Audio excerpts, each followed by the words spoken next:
sinking, trying to get to that point of equilibrium. We spend our whole lives really pushing ourselves away from the ground. So that's our forceful, egocentric aspect. So sinking, in one sense, it's that just a feeling of me going down and meeting the ground, spreading, just relaxing sufficient to just sort of spread on the ground. But also it's me relaxing and allowing reality, if you like, to press in on me. So I'm not using my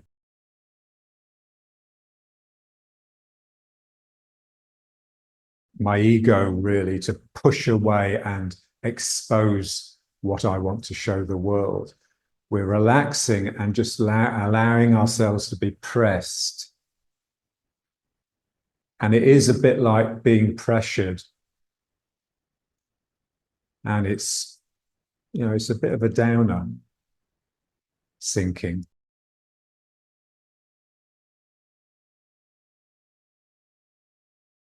It's what I call atmospheric pressure.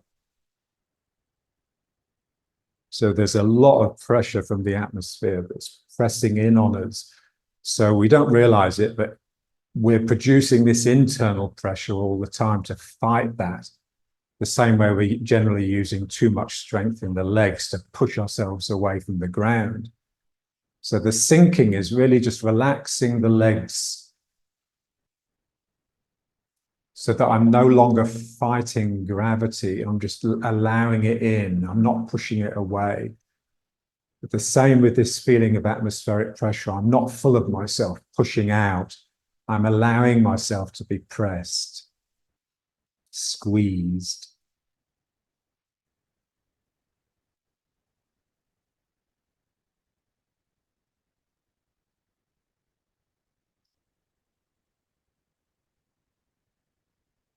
So for me, the best example of equilibrium really is if you see like a really strong bodybuilder doing squats, doing their final rep of their last set of squats in their workout. So they're down there with the bar behind their neck and they literally explode and scream, and slowly the body floats up. And generally they'll need a training partner to help that bar up because they're right on the edge. They're right at that point of equilibrium. And so the forces of balance, their explosion up, absolutely balances the press down of the bar. And then energy can come into the situation, and it's the energy that brings them up. It's no longer the force. The forces are balanced. And you can see it on their faces, in their demeanor. It's like they become totally vulnerable at that moment. They scream, but it's almost like a scream of defeat more than anything. You see it on all of them, even Arnold. You know, Arnold was just so full of swagger. And yet when he's doing his weights, he's right on the edge. And if they don't get to that edge, they don't grow. This is what they realize. So here I'm on the edge, the bleeding edge.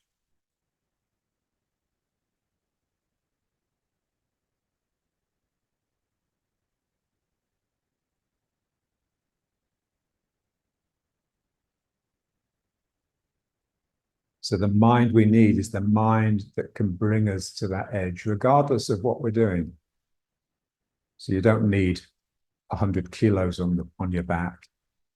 You can just relax the mind and let the world come in.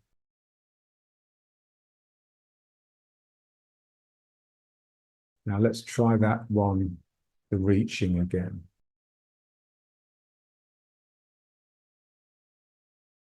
I reach forwards with my left hand. My weight is predominantly in my right foot now. And then I start pulling. And as I start pulling, I'm coming into this leg. So remember, when I yield, I come into the same leg. When you attack, you come out of the opposite leg. So I'm pulling, that's connecting me to this heel. And then I just continue turning. So this is what I want to feel, is this growth up the body from the foot. One hand is coming the other way. This hand is pulling down into the foot.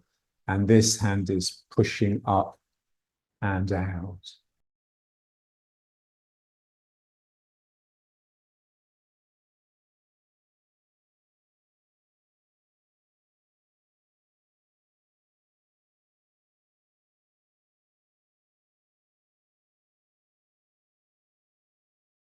All the time I'm sinking to keep it at that point of equilibrium. If I use too much force, if I get too excited by what I'm doing, then I'm basically pushing the world away. That's what we don't want. We're squeezing through things all the time. We're not pushing things away.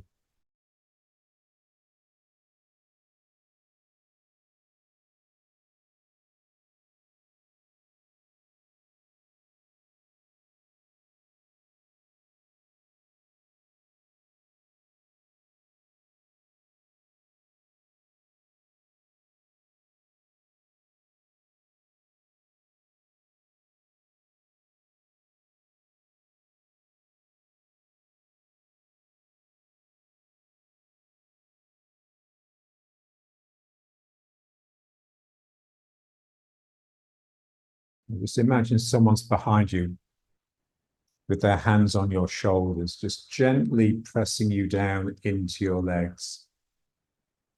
It would be so different because you'd be very conscious of the down. This is our sinking. Our sinking really is just us being always conscious of the down, even when there's an up coming through it.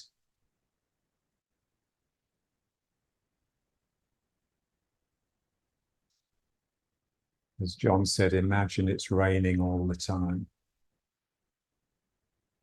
Rain is an image of gravity.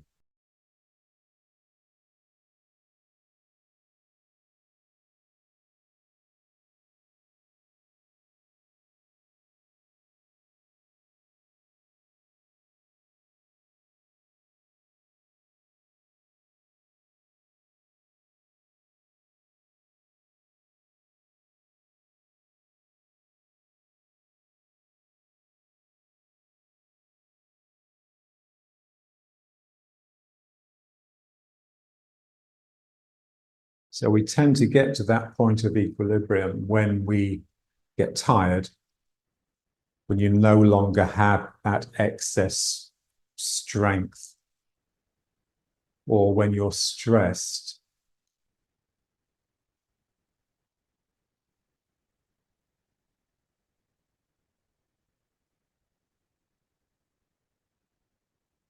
So if we were to do this for an hour, say, and you were able just to keep your concentration, then that's when it would really start working, because our bodies would be so tired.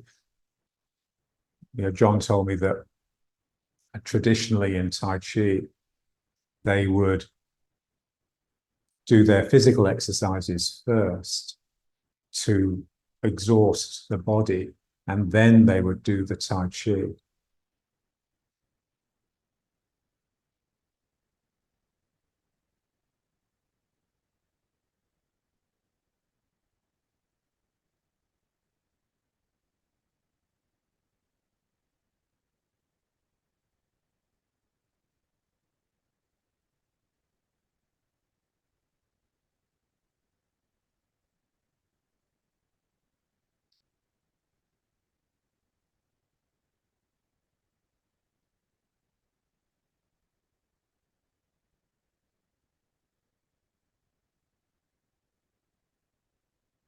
And that bleeding edge is just the present moment. So the continuous present. The present is the only thing that's endless.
Feel that you're being pulled down, but you're also being crushed.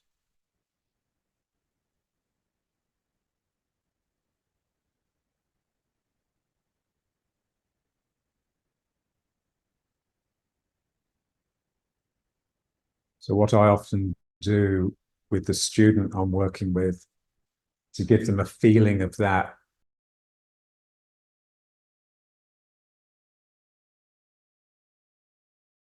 is just press them, just wrap my hands around their arms and just squeeze into the bone and their legs. So that's the feeling. It's like everything, every part of your body is wrapped in tightness, not from your muscles getting tight, but from your willingness to just let the atmosphere crush in on you.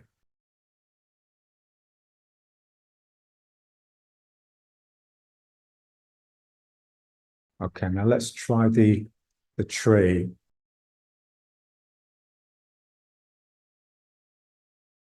I'm with the down, I'm with gravity.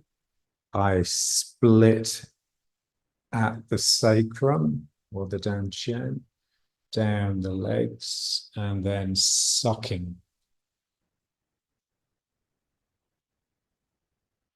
And then splitting just above the heart into the arms and sucking.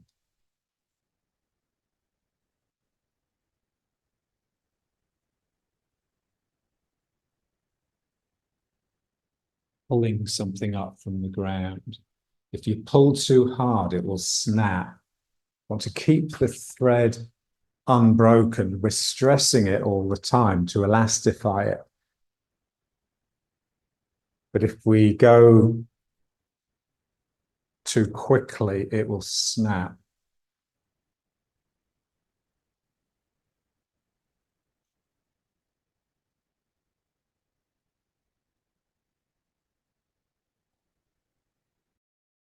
Feel here, in order to pull down, get that sense of sucking from the sky, I use the belly muscles. I pull my belly muscles to pull down. And then here, to get this sense of injecting into the ground, I use my back muscles. Sorry, I use my belly muscles again. So I'm pulling in here to get right down. And then as I suck up, I'm using my lower back to pull. Imagine you're trying to pull a plant up. And so you need a lot of strength, especially in the back. Otherwise, you'll hurt yourself. That's sucking something up from the ground. And then I continue those muscles in the back working to inject up into the sky. And then I get my belly muscles working to suck down from the sky. And then those belly muscles continue to get myself down to the ground. And now my back kicks in.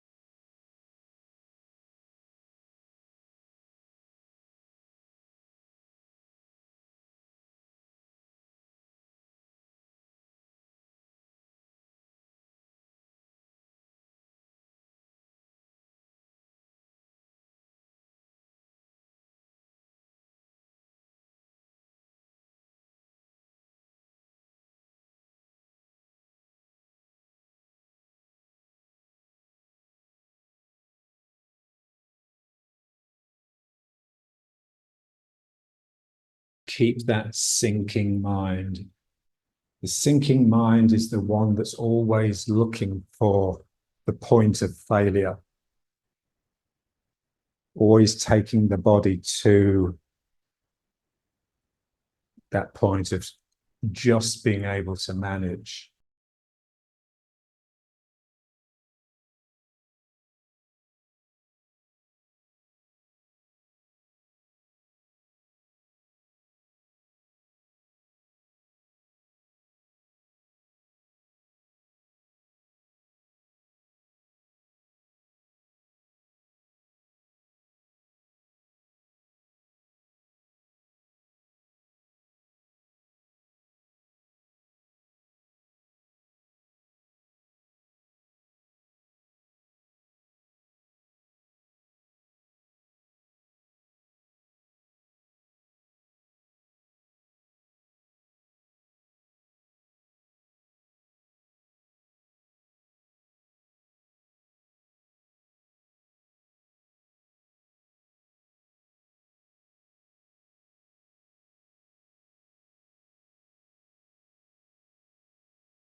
Now, same thing, but turning side to side.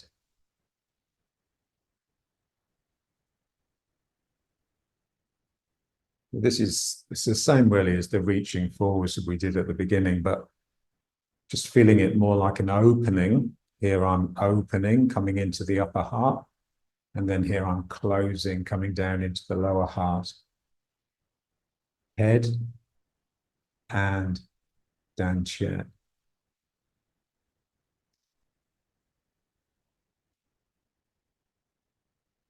And just keep the sinking. So I don't want to use this leg so forcefully that it pushes me up like this. I have to maintain a sinking through my working leg. This is what's so difficult. So even when I'm moving in one direction, there's always the possibility of movement in the opposite direction through it. So I'm turning this way, but the energy, if anything, is actually flowing against that movement.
Okay.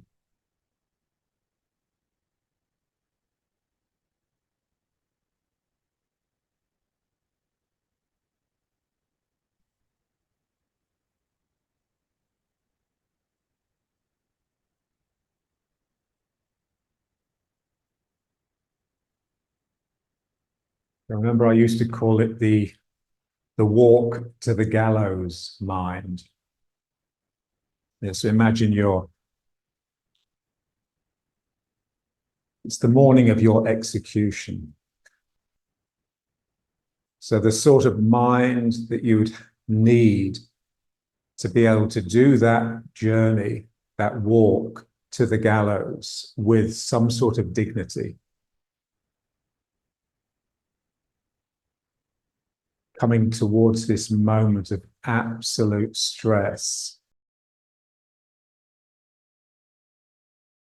Everything is crushing in on you. And you're moving towards it. Remember when my son, Max, he asked me once, how can I just tighten up? How can I become sharp? And I said, just join a boxing club. So he did. And a couple of years into it, he decided to do this sort of sponsored boxing match, just 3 2-minute rounds. So he had to go into 6 weeks training. And then they just pit you with the opponent on the day. But he said there he was, so he was coming on next. And he said, every cell in your body is telling you to just leave the building and run, to flee. And he says, and so you have to just look inside and just find that part of you that will take you on that walk to the ring. And he said, basically what it was for him was just this feeling that he didn't want to let his friends down. So it's shame. And of course, nowadays, everyone's shameless, so they don't feel that.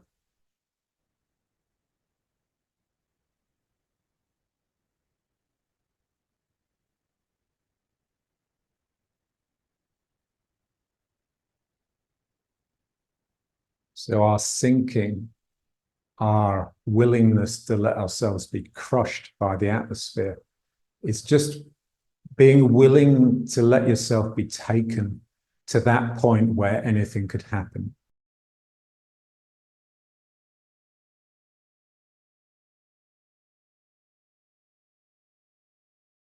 And now you're just using the legs to turn, straightening the leg, bending the leg, straightening the leg, bending the leg.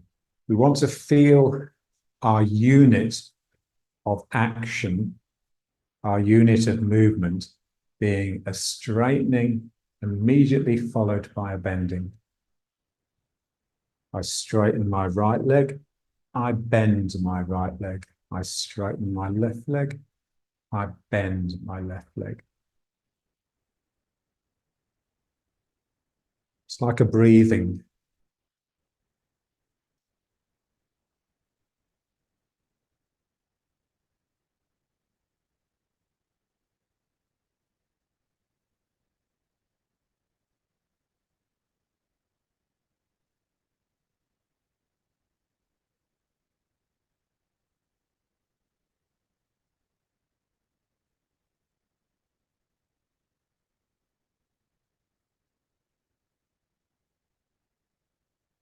The straightening is effectively my lower back strengthening, so my upper half. Bending is my belly tightening. So it's attack followed by a yield.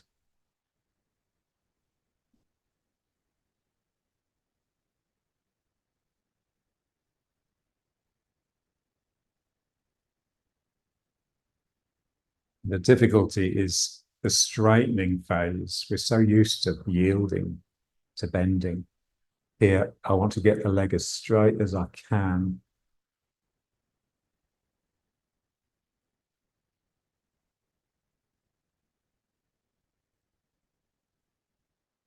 And I want to feel that straightening, not simply pushing the hip round, but also injecting down into the ground.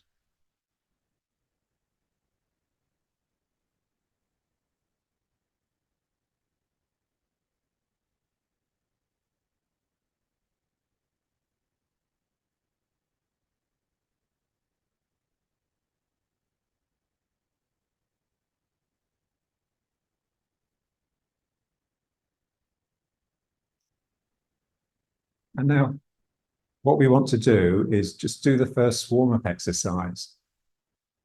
But I want to feel it as these two actions.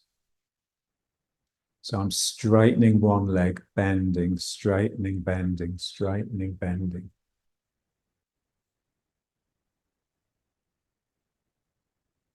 And then just trying to just have it in the legs so the arms can just wrap around you.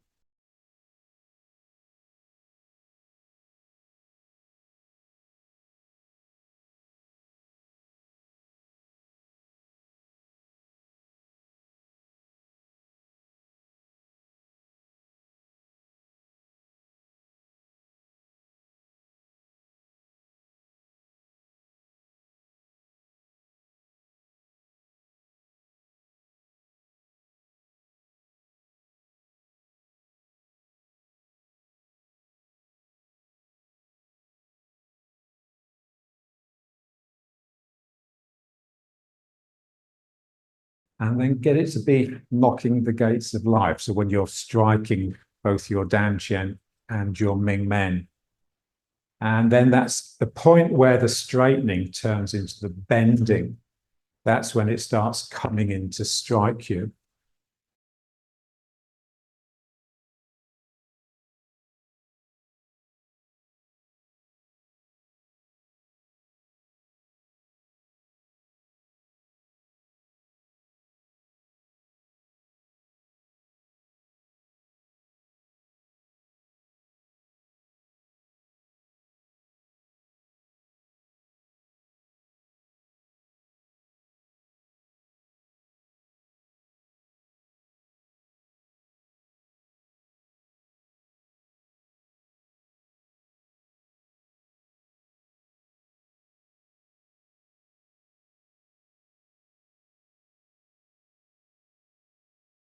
Okay.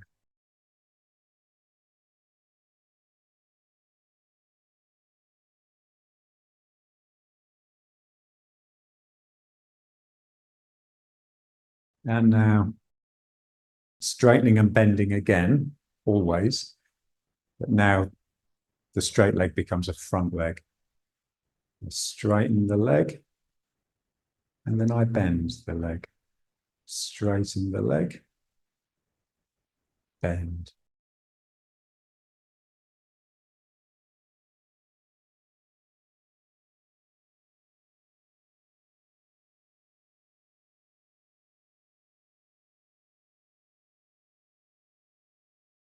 And then just start pivoting on the heel like we do with the second warm-up exercise.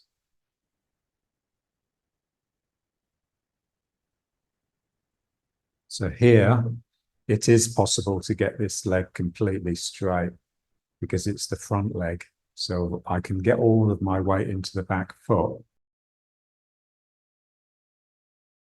The leg should feel so straight, it should feel like it's bending backwards.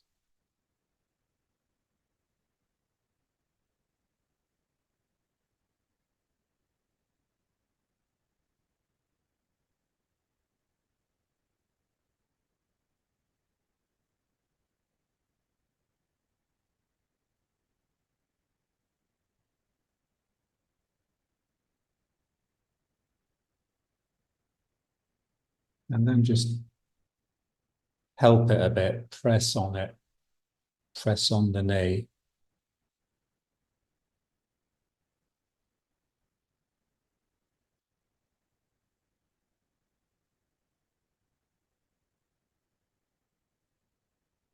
So we have to be careful when we press on it that we don't bring weight into it, because then I want the straightening to really drive me completely into the back foot.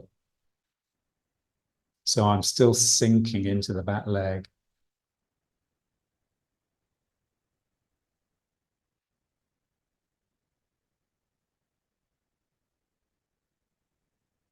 Yes, if my back leg starts hurting, then I'll tend to push myself forwards. And because I'm pressuring the left knee still, it feels like I'm doing it right. But I want this real sense that I'm sinking.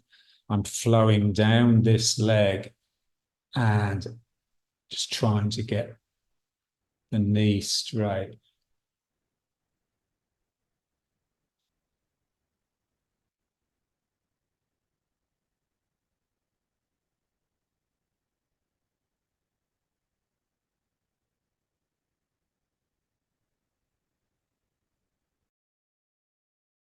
And now doing the second warm-up exercise.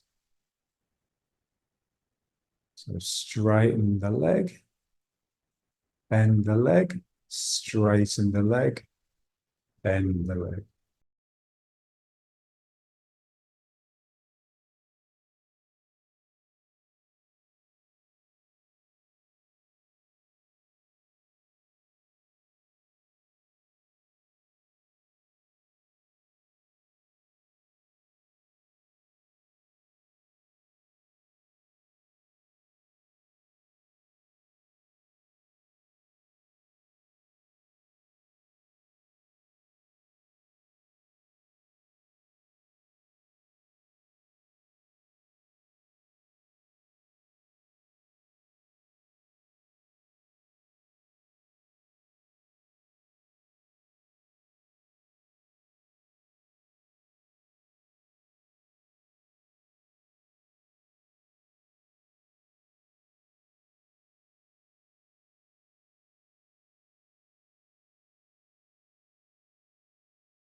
I'm wanting the straightening of the leg to completely empty it, and particularly to empty excess tension in the hip joint.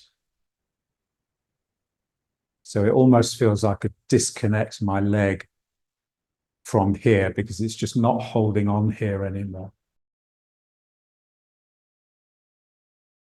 When you get the leg properly empty, then that's when you realize you haven't been putting all of your weight in the back leg. So something in me has to just relax so that this can sink inwards here.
Okay.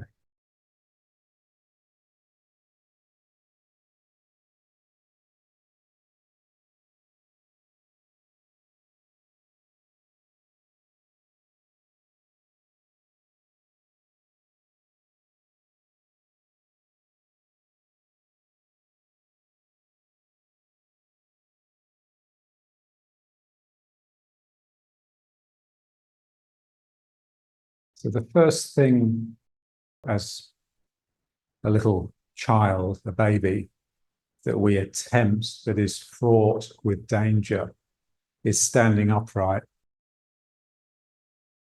So it stands to reason that that is going to be just full of tension and incorrectness. And then we just go through a whole life with the wrong connection to the ground. It's like a fearful thing. I stand up and what I don't want is to just fall down and hurt myself. So I just get tensed in order to freeze myself into this vertical position. And a lot of that tension is just held in the hip joints here, the hip joints and the sacroiliacs. But here we're just working on the hip joints. So when I'm sinking, when I'm standing and just letting gravity flow through me, there's a real sense of these joints having to open, almost like someone could stick their fingers into the joint, especially here on top. Something has to be able to just release to allow myself to fold.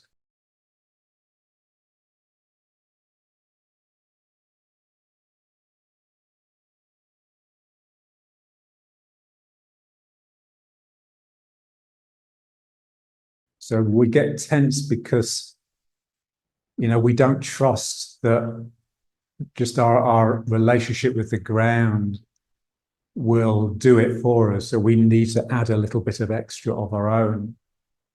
Try to just let all of that go. And then the ground really just surges up through you.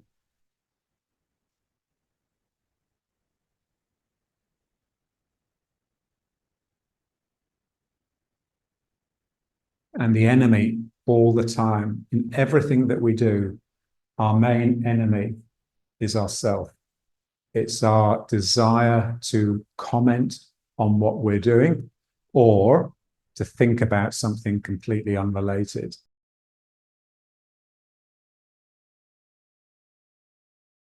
In order to do that, we have to sort of go onto automatic, and that's what we don't want. We want to be aware. Awareness, consciousness, that's what we're trying to cultivate. And what we find out from Tai Chi is that the more intense we are, the more we are aware of. So being aware is not simply just a matter of just being awake and being present. You have to really charge yourself up. It's heightened awareness.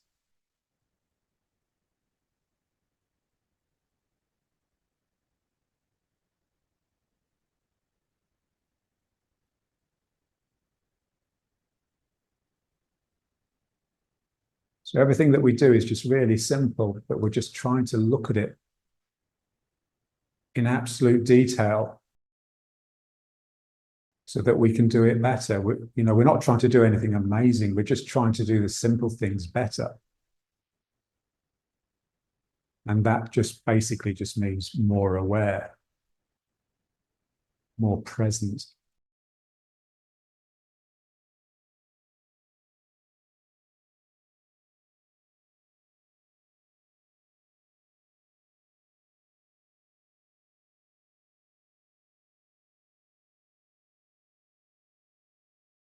And now coming on to one foot, with this feeling that I'm trying to expand the surface area of my foot to make it easier to lift the other foot off the ground. I'm doing basically the figure of 8 exercise around my feet, but I want the loop of the figure of 8 to feel bigger than my foot. I have to stretch out my toes. I have to splay my toes. So as I come around the foot, my little toe in particular is reaching out. And then I can come up. It just feels like you're in your outside edge, but it feels like your outside edge is a lot further out because your little toe has taken it. So I sink into the heel and it allows the little toe to reach out to this side. And then this foot can come off the ground. I don't want to get anxious about this leg. I don't want this leg coming up to pull my mind into it because then I'll get tense. What I want is when I come into one foot, that's when I'm most open. We can feel it in riding horse. When you're in riding horse, it's settled. It's low energy. The two sides of my body doing the same thing. It's got a feeling of closing up. So when I come into one foot, that's the extreme of asymmetry. So I want this to be really big so that when I lift this foot, that's when I'm most open. Now I'm more open than ever. and then it closes down. So it has to go through the middle, that closed riding horse, in order to get to the other side. This now excess openness.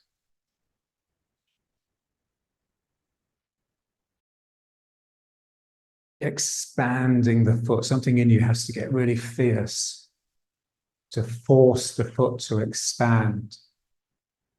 And then I just remain open here.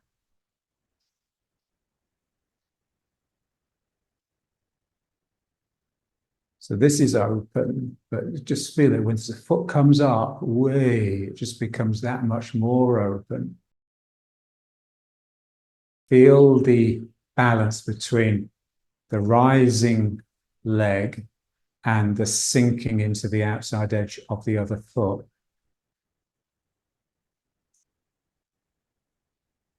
Ooh, a squeeze.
So you're like a geyser, like this volcano.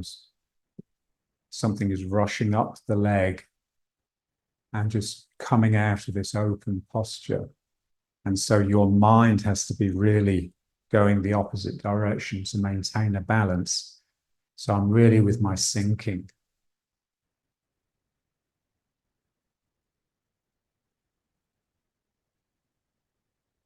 So in one sense, I'm like a funnel that's channeling stuff down. In another sense, I'm like a volcano that's spraying out.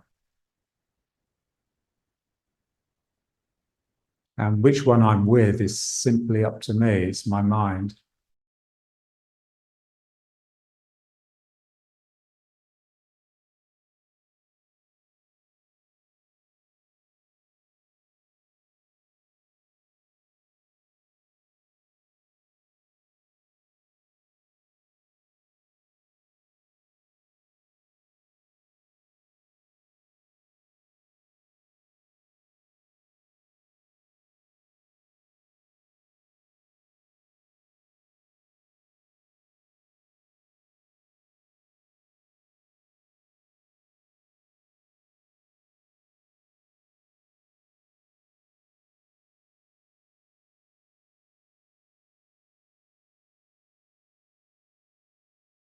And now,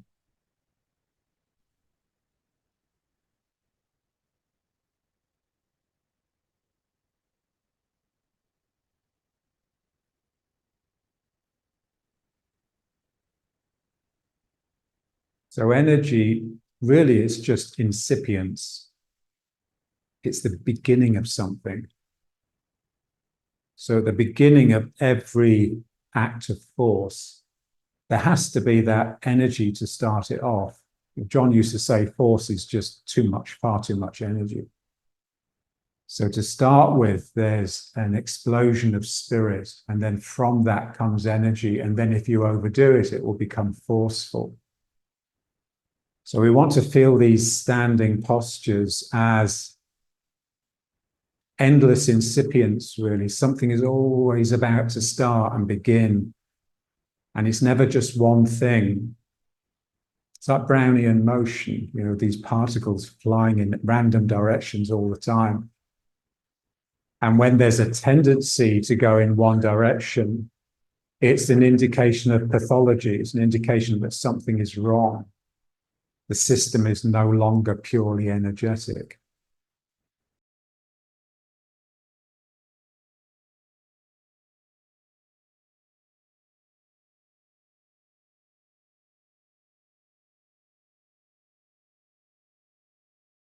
But just imagine you're doing like a craniosacral therapy on someone. Someone's lying here on a table, and I'm either standing or sitting behind them. They're looking up, and I just have my hands extremely gently on their cranium, and I'm just cradling the cranium. And is all you're trying to do is harmonize, equilibrate your own cranial pump and the other person's. You're not trying to do anything. You're just listening with the hands and just being patient. And in time, harmony will come about. So when we're standing like this, it's very similar. There's a sense that you're listening with your hands, you're listening with your feet, and you're opening and allowing yourself to equilibrate with the forces that are operating upon you. So with gravity down through the body, with atmospheric crushing into me. So there's a sense that you're doing a craniosacral therapy on someone, but also a sense that there are these enormous hands cradling you. So you are being treated. This is what we all want. We all want a treat. We all want a treatment. It's the problem nowadays. No one wants to work. And so just feel it here. Yeah, it's very much a nested system.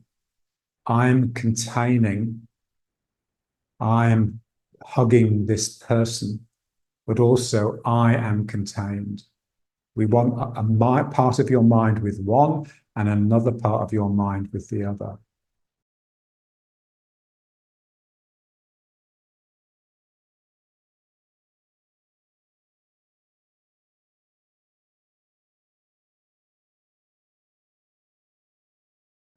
And let's just finish with a little bit of this.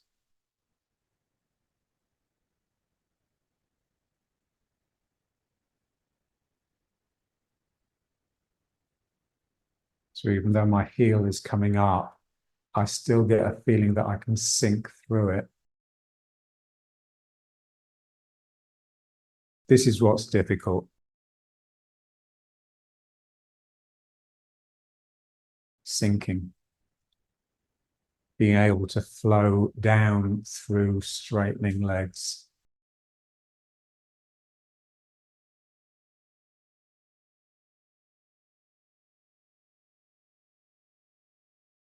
And when people get it, basically they just become energetic.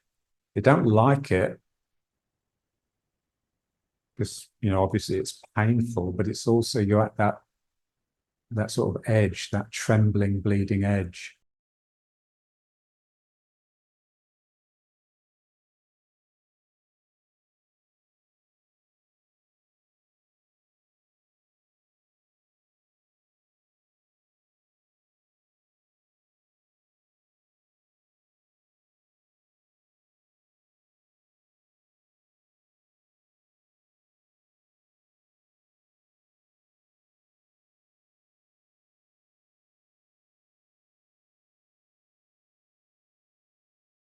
Let it come back, but always with these two figures of eights. wriggling around in your feet.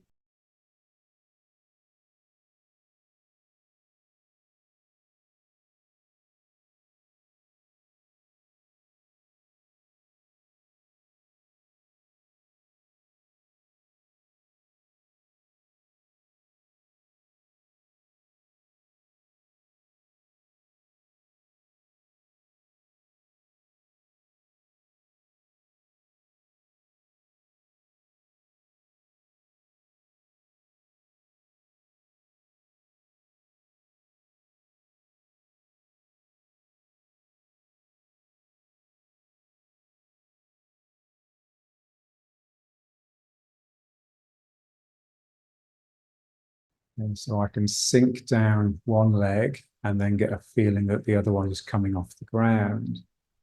But we also want to be able to feel the sinking down this leg and the rising up the same leg.